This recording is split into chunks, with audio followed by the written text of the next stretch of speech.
मंगल कर सकता है। तो माता जी ने कहा था मैं सीधे भगवान का नाम लेके ऑपरेशन करने। हाँ, बिल्कुल, बिल्कुल, बिल्कुल, बिल्कुल। गिरजा शाह जी, राधे राधे महाराज जी।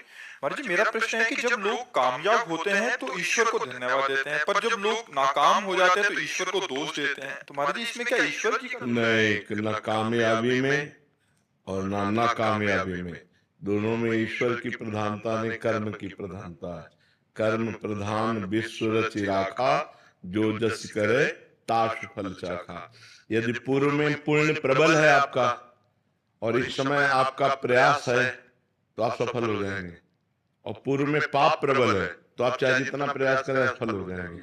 इसमें ईश्वर का इस कर्म प्रधान विश्व रचि राखा, जो जस करे तास फल चाखा। कर्म की प्रधानता रखकर विश्व की रचना ईश्वर ने की है। अब आप जैसा कर्म करेंगे वैसा आपको भोगना पड़ेगा।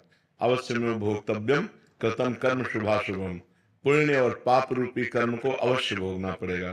तो असफलता, विपत्ति, दुख, उद्विग्नता, चिंता, डिप्रेशन, ये सब पाप का फल है।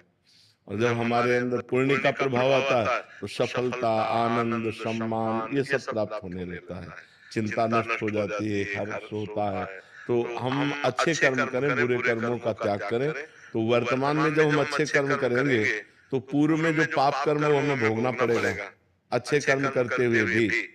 अब हमारा अच्छा कर्म चल रहा है, पूर्व का पाप कर्म चल रहा है, तो हमें दुख मिलेगा।